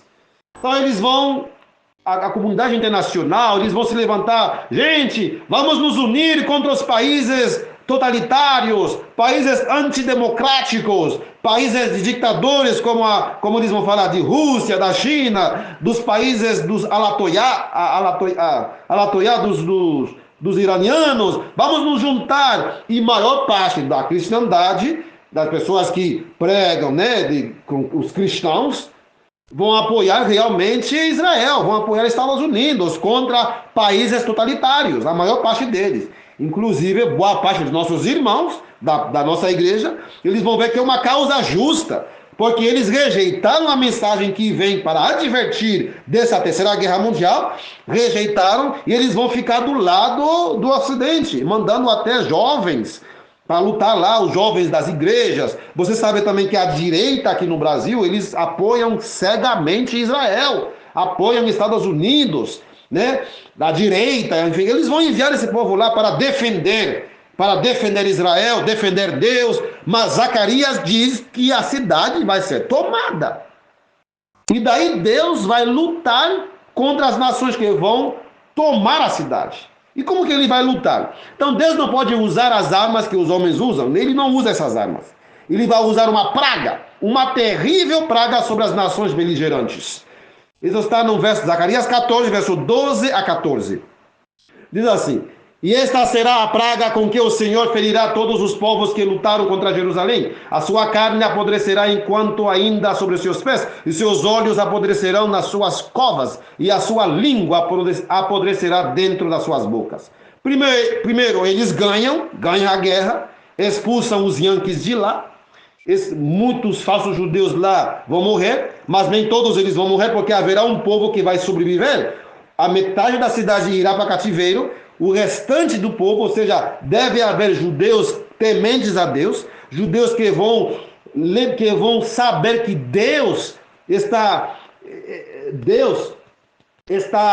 com eles, eles vão aceitar o Messias. Então tem muitos judeus sofredores aí, aqueles que veem que realmente Jesus é o Salvador. Jesus cumpriu as profecias messiânicas. Mas aqueles mais radicais, aqueles judeus ortodoxos, aqueles os mais radicais, talvez não. Então haverá um povo judeu ali que mora na cidade, talvez árabes ou cristãos que não vão ser tirados da cidade de Jerusalém durante essa guerra. Serão protegidos por Deus, e com os 144 mil chegando e o estabelecimento do reino em Jerusalém, Deus estabelecendo Sião outra vez, eles se juntarão ao reino. Mas as nações ímpias que vão ganhar essa guerra, nações que não temem a Deus, Deus vai lançar sobre elas uma praga terrível. A sua carne apodrecerá enquanto ainda sobre os seus pés, e seus olhos apodrecerão nas suas covas, e sua língua apodrecerá dentro das suas bocas. E que mais haverá entre elas, essas nações? E acontecerá naquele dia que haverá um grande tumulto da parte do Senhor entre eles, e cada um pegará na mão do seu vizinho, e cada um levará a mão contra o seu vizinho. Então eles se juntaram para fazer a guerra, Irã, Rússia, China, mas você sabe que sempre eles têm rusgas entre eles. A China mesmo e a Rússia tinham rusgas no passado, por causa de terra, de fronteiras, etc. Na década dos 60, dos 70, quase houve uma guerra entre China e Rússia. Então houve rusgas, tem rusgas entre eles, né? Mas por que eles vão se juntar? Eles vão se juntar porque eles têm um poderoso inimigo em comum. E tendo esse poderoso inimigo em comum, os Estados Unidos, a OTAN, né? Eles se juntam. Mas depois da guerra, Deus vai derramar essa praga sobre eles, e haverá um tumulto entre eles, e eles mesmos vão entrar em confusão, se matando. A igual coisa que aconteceu com Gideão e os midianitas. Os 300 de Gideão quebraram os cântaros, e os midianitas em confusão começaram a se matar entre eles, um tumulto entre eles, e esse mesmo tumulto que haverá agora no final da Terceira Guerra Mundial, a guerra de Zacarias capítulo 14, essa guerra não é depois do milênio, não foi durante a Idade Média. não foi durante o cerco de Jerusalém, no ano 70. Essa guerra é a guerra que vai preparar o caminho para o estabelecimento do reino. Porque o verso 14 diz: e Judá também lutará em Jerusalém, e as riquezas de todos os pagãos será reunida ao redor, ouro, prata, roupas em grande abundância. Ou seja, muitas provisões, muitas roupas, muitos alimentos preparados já em estoque para receber a grande multidão que deve chegar durante o alto clamor com o estabelecimento do reino de Israel e Judá. Ou sim, meus queridos, parece muito...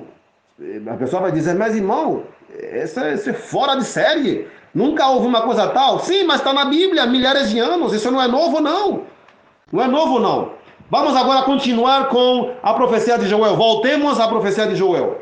Olha só o que diz agora: lançai a foice, porquanto a seara já está madura. Veja, tudo isso acontece em tempo de graça. Estamos lendo Joel capítulo 3. Joel capítulo 3, verso 9 até o 12, vai falar: preparem-se para a guerra. Venham aqui e haverá uma gigantesca guerra. Aí os ímpios vão perder, lógico, vão perder. Deus vai tirar os ímpios da terra santa, todos aqueles que fazem confusão, eles vão perder, e aqueles remanescentes, eles mesmos vão se matar entre eles. E a terra vai ficar sem nenhum pagãos, nenhuma pessoa estranha para vir perturbar a paz daqueles que vão fazer parte do reino pré-milênio, recebendo a grande multidão. Veja como Joel deixa bem claro isso. Joel deixou bem claro essa questão. Lançai a foice, portanto a seara já está madura, a seara da grande colheita final, né? Vinde, descei, porque o lagar está cheio e as gorduras transbordam, pois a sua maldade é grande. Multidões, multidões, no vale da decisão, pois o dia do Senhor está perto, no vale da decisão. Olha, tudo isso as pessoas vão tomar decisão de servir a Deus. Infelizmente outros vão tomar a decisão de pegar a marca da besta, mas são multidões, é a grande multidão de todas as nações no vale da decisão. Sim, meus queridos, porque o dia do Senhor está perto, o grande e terrível dia do Senhor está chegando. Tomem a sua decisão, não fiquem fora, venham aqui para o reino. O sol e a lua escurecerão e as estrelas retirarão o seu brilho, e o Senhor também rugirá de Sião. O Senhor vai rugir de Sião e ouvir a sua voz de Jerusalém, e os céus e a terra tremerão, mas o Senhor será a esperança do seu povo e a força dos filhos de Israel. Quem são esses filhos de Israel que estarão ali? São os mesmos de Apocalipse capítulo 7, verso 4. E eu ouvi o número daqueles que foram selados, e foram selados 144 mil de todas as tribos dos filhos de Israel. Joel capítulo 3, verso 6. Apocalipse capítulo 7, verso 4. Ou sim, Deus vai rugir de Sião, igual que ele rugiu. Ele falou lá em Sião, ele falou em Jerusalém, quando Jesus foi batizado, falou em Jerusalém, falou no pátio do templo, quando os gregos foram lá visitar, a perguntar sobre Jesus.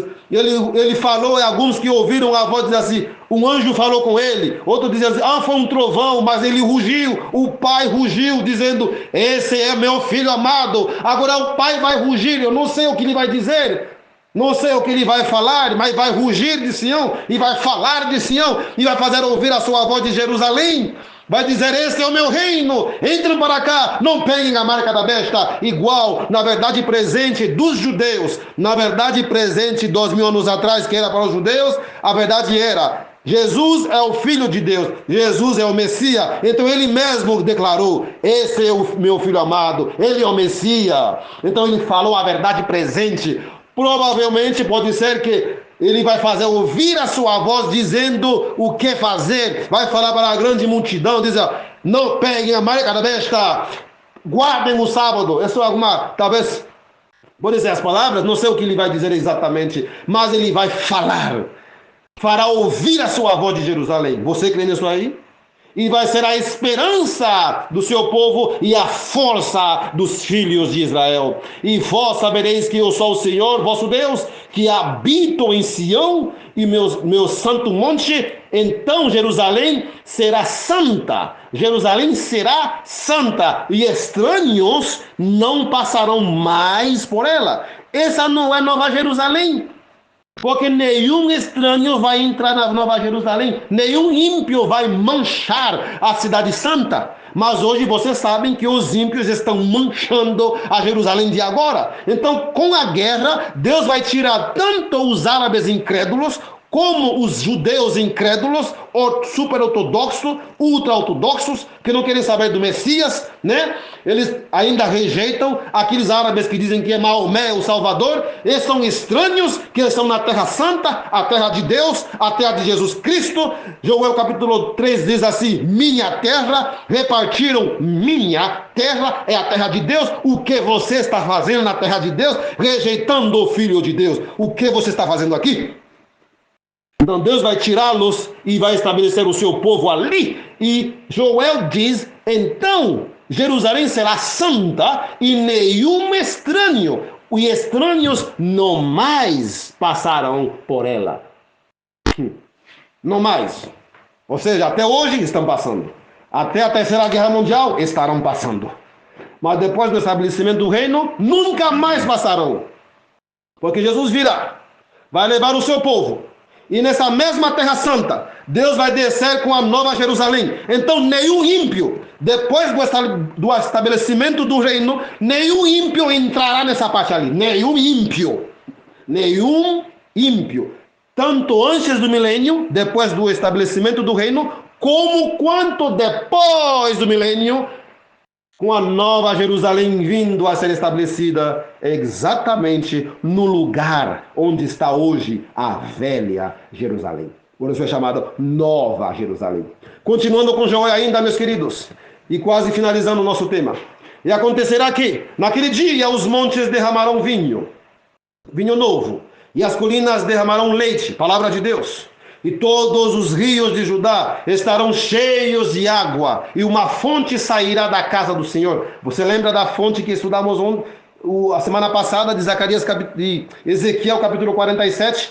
A fonte que saiu da casa e se tornou um riacho, o riacho dos 144 mil, que vai crescendo, crescendo até se tornar um grande rio, uma grande multidão, que não podia mais nadar, o rio estava tão fundo. Então essa mesma fonte que começa pequenininho vai crescer, e aí os rios de Judá, esse mesmo povo vai crescendo, crescendo, crescendo. E Ellen White diz, esse rio, essa fonte, no livro Conselhos sobre Saúde, sobre saúde, página 209 e 207, né?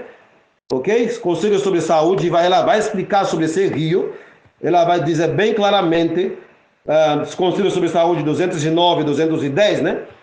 Até a página 212, vai falar sobre o rio de Ezequiel capítulo 9. Então esse rio, essa fonte, esse rio simboliza a obra do Senhor nos últimos dias. Sim, a obra, a visão que ele teve, que Ezequiel teve sobre a obra do Senhor, da igreja do Senhor. Ou sim, meus queridos. Então preste atenção, meus queridos, essa é uma mensagem muito, mas muito profunda. Uma fonte sairá da casa do Senhor e regará o vale de Sitim, vai dar água a esses lugares secos, sedento das terras dos pagãos, para regá-los, sim. Dar vida, igual a mulher samaritana no poço, e diz: as palavras que vou te falar para ti, vai tornar uma fonte de água no teu coração, ou que vai fluir rios de água de vida. Ou sim, meus queridos, esse rio, a palavra do Senhor, a pregação do Evangelho penetrando os lugares desérticos, sem a água da vida, sem a verdadeira mensagem de Deus. Então essa fonte vai crescer, por isso todos os rios de Judá estarão cheios de água.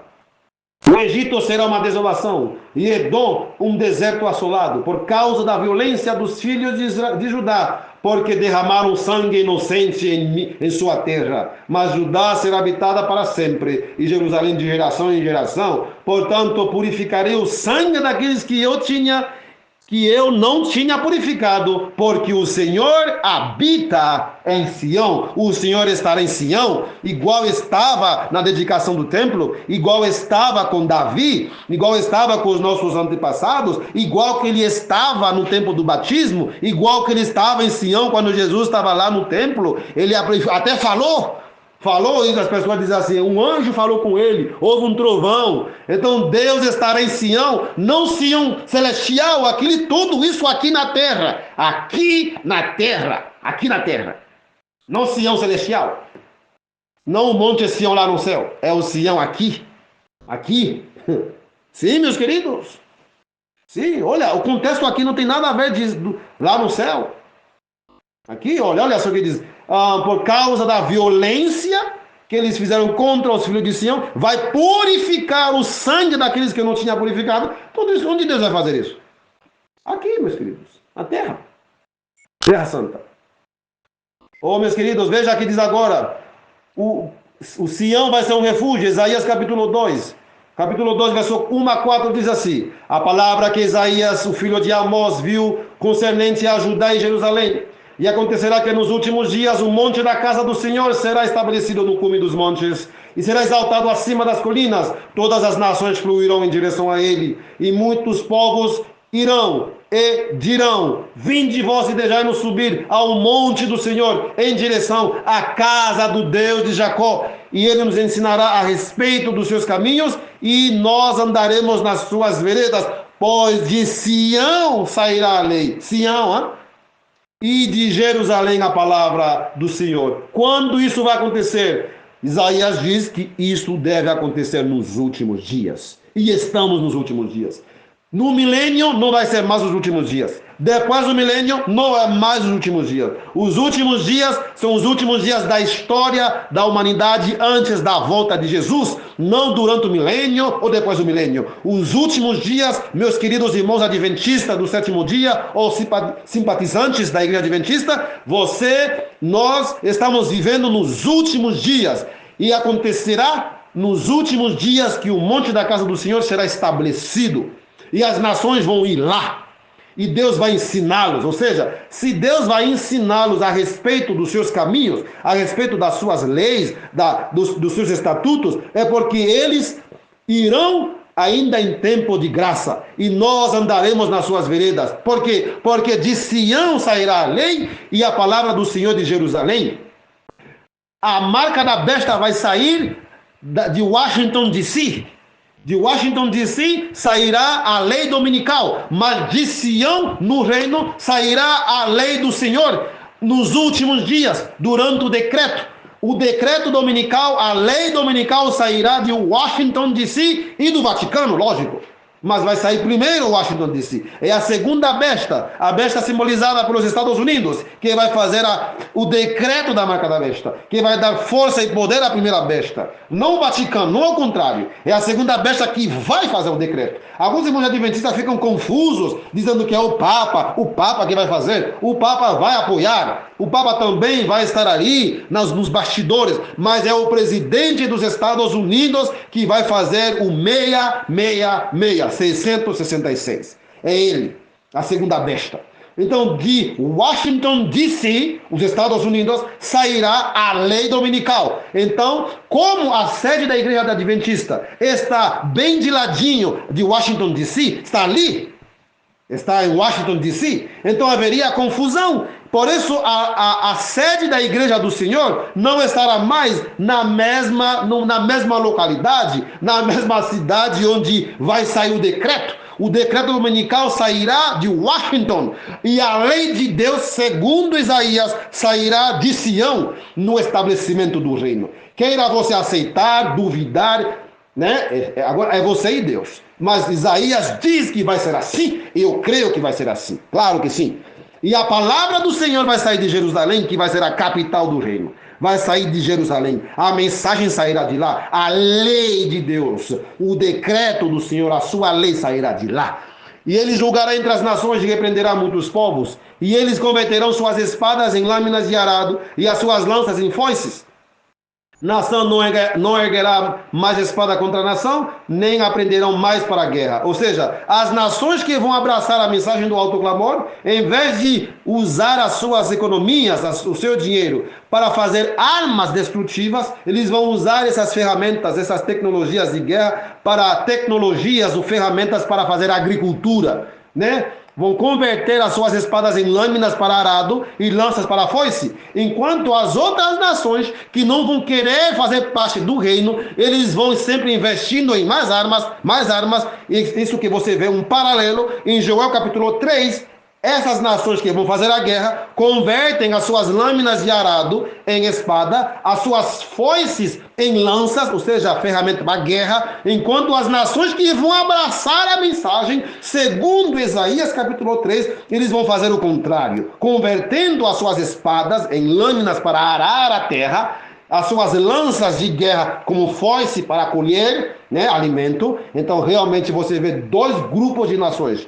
Dois grupos. Um grupo que vai abraçar a mensagem do reino e vai confiar no Senhor para que o Senhor os proteja. Não mais vão precisar de armas, de bombas atômicas, caças, porta-aviões, nada disso. Eles vão usar essas economias para fazer instrumentos para a agricultura. Enquanto as outras nações que não vão querer entrar no reino, eles vão seguir investindo mais em arma, mais em arma.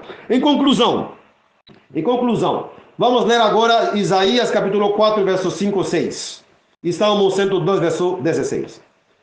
Isaías 4, verso 5 e 6, por favor. Abra a sua Bíblia e leia comigo.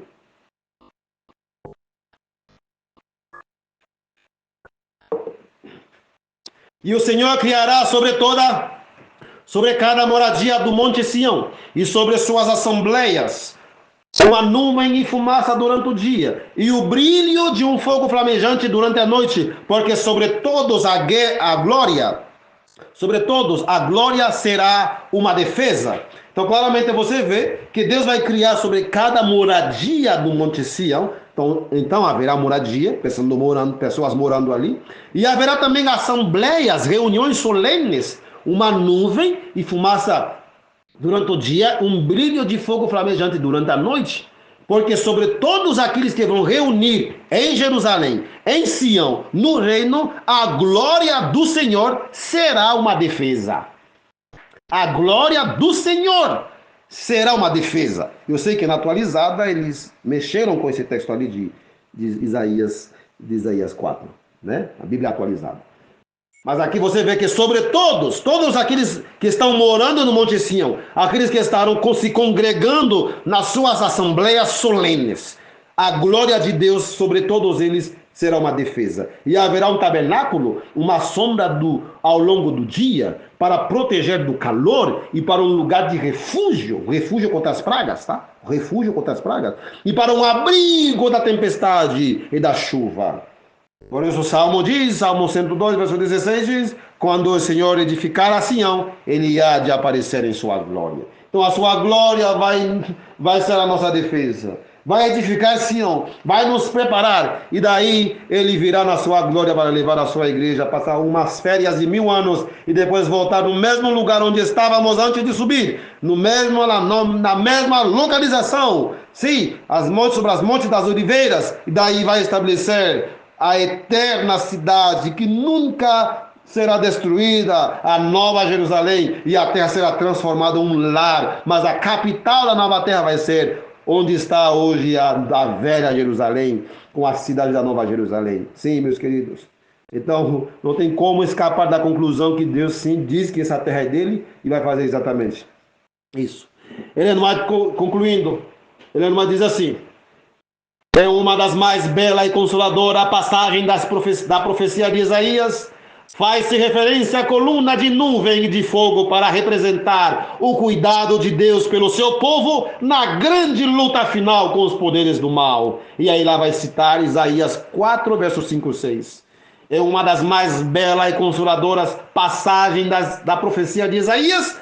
Faz-se referência à coluna de fogo e a coluna de nuvem e de fogo para representar o cuidado de Deus para seu povo na grande luta final com os poderes do mal. Então Isaías 4 vai se cumprir agora na grande luta final. As nações vão se enfurecer, as nações vão querer nos extirpar, nos aniquilar da terra, mas Deus intervindo, protegendo, e a sua glória vai ser nossa defesa, como diz Isaías. Ela cita Isaías capítulo 4, versos 5 e 6, e o Senhor criará sobre toda cada moradia do monte Sião e sobre suas assembleias uma nuvem de fumaça durante o dia e o brilho de um fogo flamejante durante a noite, porque sobre todos a glória será uma defesa, e haverá um tabernáculo para uma sombra ao longo do dia, para proteger do calor, e para um lugar de refúgio, e para um abrigo da tempestade e da chuva. Diz Ellen White que isso vai se cumprir agora na grande luta final. Os poderes do mal vão querer nos destruir, mas glória a Deus, aqueles que estarão morando no Monte Sião, em Jerusalém,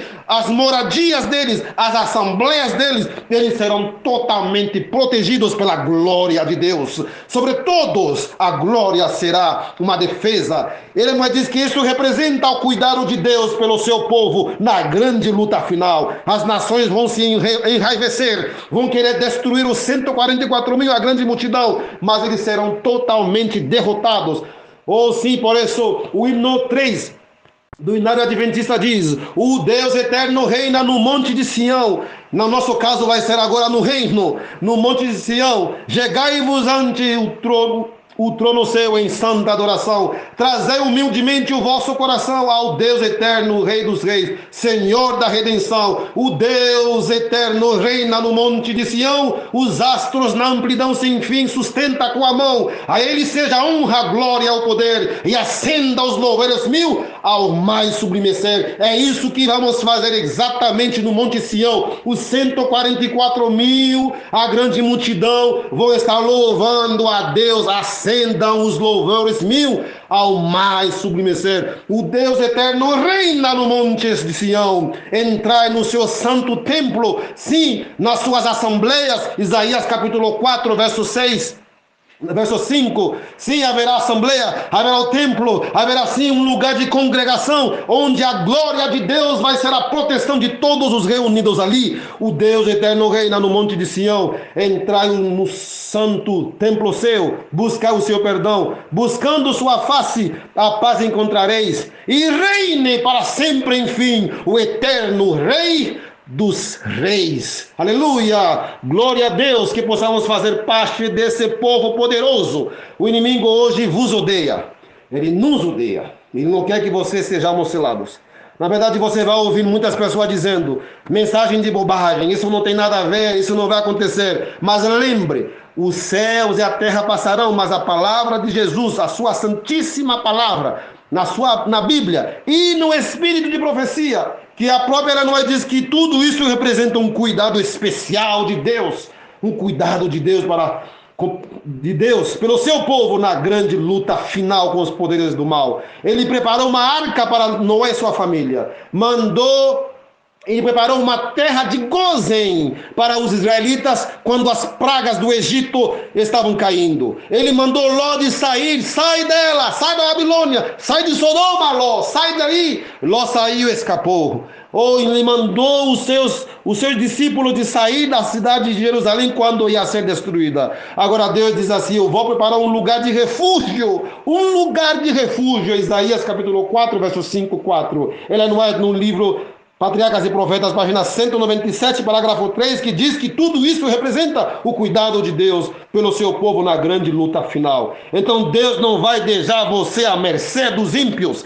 As pessoas que moram nas ilhas, vocês têm que lembrar que a 7ª praga é o desaparecimento das ilhas. Eu tenho família morando nas ilhas. Sim, eu mesmo sou de uma ilha, nasci na ilha do Haiti. Meus parentes, tenho parentes morando lá. Tenho irmãos morando na ilha Turks Caicos de Bahamas, onde também vivi um tempo. Em Bahamas são ilhas, e tem muitos adventistas, e tem muitos filhos de Deus que não vão tomar a marca da besta. Na ilha do Cuba, na ilha do Haiti, na Madagascar, na ilha de Floripa, na ilha Santarém aqui no Pará, várias ilhas. Muitas pessoas tementes a Deus vão dizer não à marca da besta. Você tem que lembrar que o afundamento das ilhas é a 7ª praga. Então, onde você vai levar essas pessoas que não vão aceitar a marca da besta? Dessas ilhas? Qual é teu plano para a reta final? O que você vai apresentar para o povo? Dizendo, ah, não, Deus vai fazer, Deus sabe. Ele sim sabe, e ele já revelou. Ele já revelou. Se ele não tivesse revelado, seria uma coisa encoberta. E daí a gente não ia, né, nem mexer, porque como mexer numa coisa que Deus não revelou? Como estudar algo que ele não revelou? Mas ele já revelou. Ele já revelou. O Inário Adventista revela. Ellen White revela. E a Bíblia revela. Deus vai reinar em Sião. E seu povo ali vai ser protegido. Sim, no Monte Sião e em Jerusalém. Diz a palavra de Deus. Que Deus nos abençoe ricamente. E finalizamos nosso estudo agora. Antes de receber os comentários, vamos nos colocar de joelho para finalizar o nosso estudo dessa tarde de sábado, 31 de agosto de 2024. Deus, Pai nosso que está no céu, louvado e engrandecido seja teu santo nome, Senhor. Adorado seja o nome do Deus de Israel, o grande e excelso Deus. Obrigado pela mensagem de hoje, obrigado pelo santo sábado que o Senhor nos deu. Obrigado pelas profecias bíblicas, poderosas, irrefutáveis. A Ti, somente a Ti damos glória e honra pelos séculos dos séculos. Ajuda-nos, Senhor, a ser parte desse povo, que possamos ser selados, preparados, Senhor, para aquele grande dia. Nos dá uma feliz semana na Tua presença e o restante também do sábado, também na Tua presença também, Senhor. E nos purifica de todo mal. Em nome de Cristo Jesus, o nosso irmão e também nosso advogado. Em nome dele que nós te pedimos e te agradecemos, Papai querido. Amém, Senhor. Amém.